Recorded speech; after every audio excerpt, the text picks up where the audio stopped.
नमस्कार, मैं GRS news के लिए गिरीश शेखर। आज का भी एक ब्लॉग मैं एक प्रश्न के साथ खड़ा कर रहा हूं। दिल्ली के पूर्व सांसद रमेश बिदूड़ी, जो कि वर्तमान में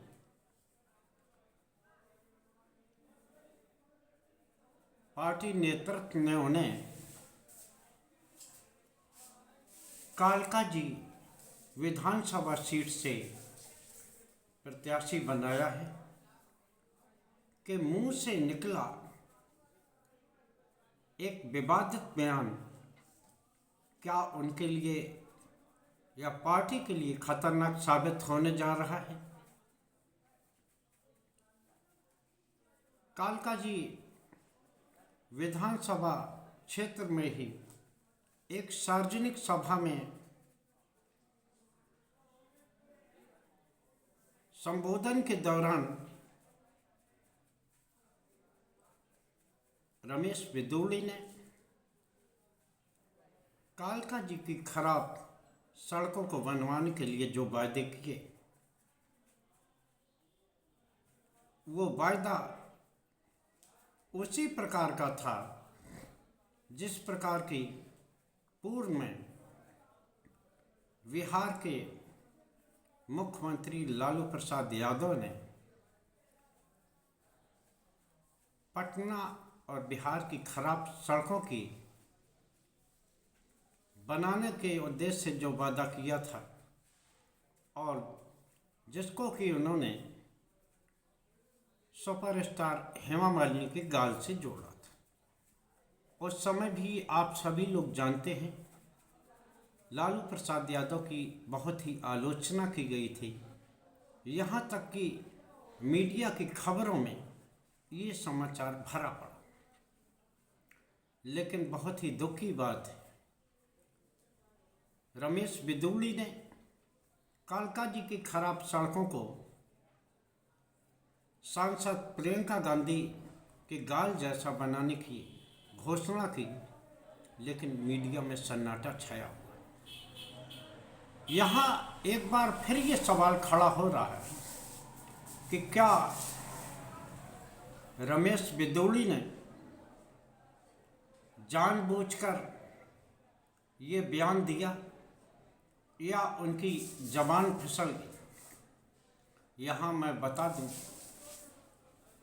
कि ये सभी लोग जानते होंगे, आप लोग भी नहीं शायद भूले होंगे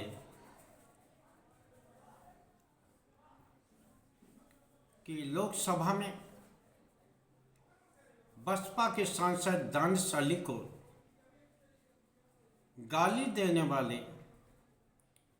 रमेश बिदूड़ी उस समय सांसद थे और उन्होंने सदन में उनके खिलाफ जिस तरह की भाषा का प्रयोग किया, होना तो ये चाहिए था कि लोकसभा अध्यक्ष उसी समय उनके खिलाफ प्रस्ताव लाकर कम से कम उस सत्र के लिए तो निलंबित कर ही देते। लेकिन उस समय भारतीय जनता पार्टी प्रबल बहुमत की सरकार थी। हालांकि मुस्लिम देशों से संबंध खराब न होने के कारण ही मोदी ने उन्हें उनका भी टिकट काट दिया था। अब की बार पार्टी नेतृत्व ने उन्हें दिल्ली विधानसभा के कालका जी क्षेत्र से पार्टी का उम्मीदवार बनाया है। उनके सामने दिल्ली की मुख्यमंत्री आतिशी सिंह चुनाव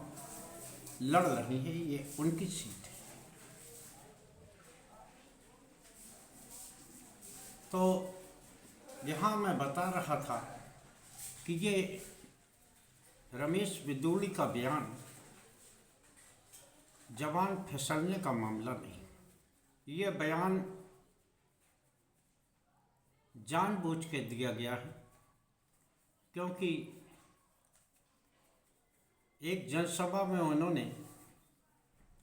दिल्ली की वर्तमान मुख्यमंत्री आतिशी सिंह को लेकर भी विवादित बयान दिया है। वो केवल अपने बयान में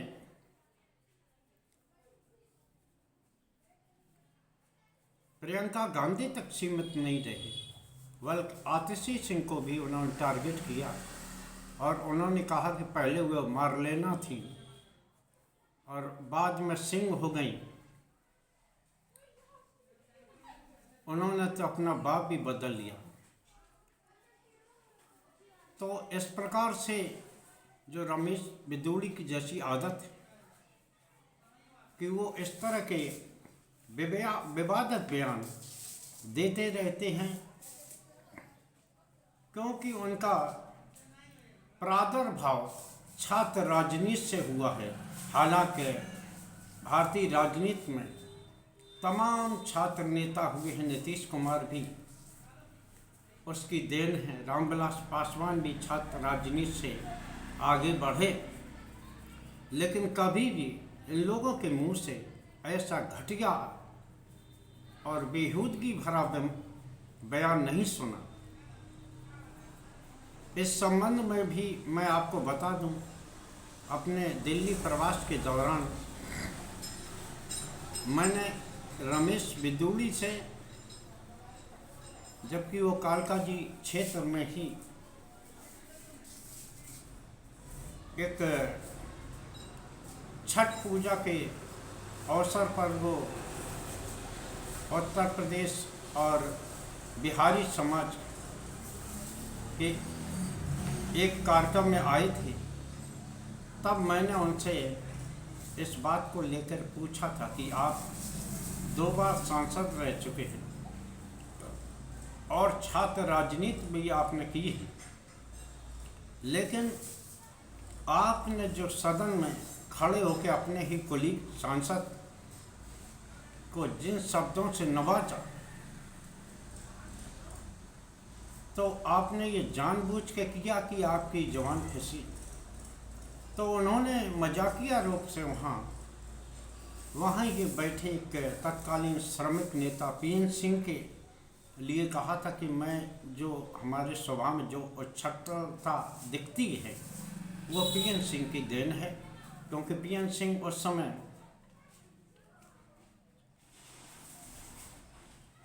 श्रमिक नेता थे और कालका जी क्षेत्र के आसपास ओखला और इन सभी जगहों पर तमाम फैक्ट्रियां लगती थी और श्रमिकों की राजनीति भी वहाँ काफ़ी होती थी। तो उनके साथ में रहने के कारण मैं इस तरह का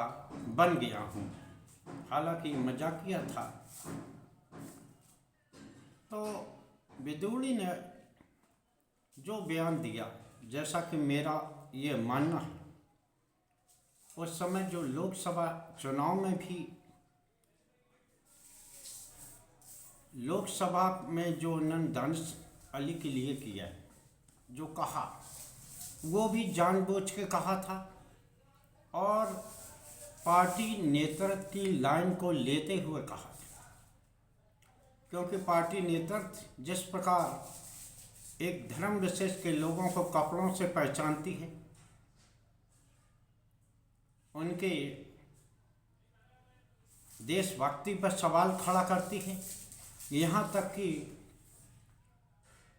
कई भाजपा के बड़े नेता और मंत्री उन्हें पड़ोसी दुश्मन देश पाकिस्तान जाने की सलाह देते हैं। उसी लाइन पर उनका ये बयान था। जिस प्रकार की भाषा का इस्तेमाल उन्होंने लोकसभा में अपने ही कुलीग सांसद के साथ किया था, और आज जो प्रियंका गांधी को टारगेट करके उन्होंने इस तरह का बयान दिया है, वो भी उन्हीं के पार्टी नेतृत्व की लाइन है। ये कोई जुबान फिसलने वाली बात नहीं है और ना ही उन्होंने इसको धोखे में कहा है, बल्कि ये पार्टी की लाइन है। क्यों? जब प्रधानमंत्री सरीखे लोग बड़ी बड़ी रैलियों में मुजरा, मंगलसूत्र, बेटी छीन लेंगे, भैंस चोरी कर लेंगे और 2 बेटियां होंगी, 1 बेटी मुसलमानों को दे दी जाएगी, इस तरह की बयान अगर देते हों तो रमेश बिदौली जी तो उन्हीं के एक अंग हैं। उस समय भी जो उनका लोकसभा बयान था वो भी पार्टी नेतृत्व के अनुसार था, और आज का जो बयान दिया है, जिस तरह से पूरा 10 वर्ष का कार्यकाल मोदी सरकार ने केवल कांग्रेस की आलोचना करने, कांग्रेस के गांधी परिवार को टारगेट करने, व्यक्तिगत उन पर आक्षेप लगाने, यहाँ तक कि सोनिया गांधी को भी किस किस तरह की संज्ञाओं से नवाजा, उसकी चर्चा करना शायद यहाँ पर समय आपका व्यर्थ करना होगा। लेकिन ये याद दिलाना मैं चाहता हूँ कि रमेश बिदौली ने पार्टी लाइन से हटके कोई भी काम नहीं किया, लेकिन चूंकि दिल्ली में चुनाव का मौसम है और जिस तरह से कांग्रेस ने इसे महिलाओं की अपमान से जोड़ा और आम आदमी पार्टी ने आतिशी के मामले में भी जिस प्रकार उसे महिला सम्मान से जोड़ा,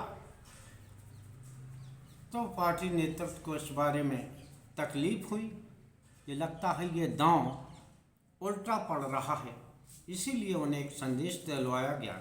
कि आप माफ़ी मांगिए। और रमेश बिदौली जिन्होंने कि अपने कुलीग सांसद को गाली देने के बावजूद माफ़ी नहीं मांगी थी, कल एक वीडियो जारी करके सशर्त माफ़ी मांगते हुए दिख रहे कि अगर हमारे इस बयान से किसी को तकलीफ हुई हो तो मैं अपने शब्द वापस लेता हूँ। और कोई मौका होता तो संभवतः इस बयान को खारिज कर दिया जाता, लेकिन उन्होंने जो भी बात कही, कुछ लोग ये कह रहे थे कि पार्टी नेतृत्व इस पर कार्रवाई करेगा। मैंने भी इस तरह की मांग की थी अपने ट्विटर हैंडल एक्स पर कि पार्टी नेतृत्व उनका टिकट बदले, लेकिन बाद में जब मैंने विश्लेषण किया तो मैंने ये पाया कि ये लाइन पार्टी नेतृत्व की है और पार्टी नेतृत्व संभवतः इस पर कोई कार्रवाई नहीं करेगा। लेकिन अगर दिल्ली चुनाव के बीच में महिला और महिला सम्मान का मुद्दा अगर मुख्य केंद्र में आता है तो निश्चित तौर पर रमेश बिदौली की बलि चढ़ सकती है और पार्टी नेतृत्व उनको उनका टिकट काट भी सकता है। जिस प्रकार मुस्लिम देशों के दबाव के कारण ही लोकसभा में उन्हें टिकट से वंचित किया गया था, उसी प्रकार विधानसभा में भी महिला सम्मान के नाम पर अगर उनका टिकट कट जाए तो कोई अतिशयोक्ति नहीं होगी। लेकिन एक जानकारी मैं बता दूं, जिससे कि पुष्ट खबर हमारे पास आ रही है, उस समय लोकसभा में जो बयान दिया गया था उसमें मानहानि नहीं होता है, लेकिन सार्वजनिक सभा में जो आतिशी सिंह को लेकर उन्होंने बयान दिया, प्रियंका गांधी को लेकर बयान दिया, तो इसको लेकर दोनों दलों की लीगल टीमें अब उन पर मानहानि का केस करने की ओर भी विचार कर रही हैं। हालांकि मेरा मानना है कि दिल्ली के चुनाव में महिला सम्मान को लेकर ही चुनाव में जाया जाएगा और रमेश बिदूड़ी और भारतीय जनता पार्टी को घेरा जाएगा। बाद में अगर मामला कानून की ओर ही बढ़ेगा, क्योंकि दिल्ली में अभी ही हाल ही में चुनाव हैं और बाद में उन्हें कानूनी रूप से भी घेरा जाएगा। आज के ब्लॉग में बस इतना ही। जय हिंद, जय भारत।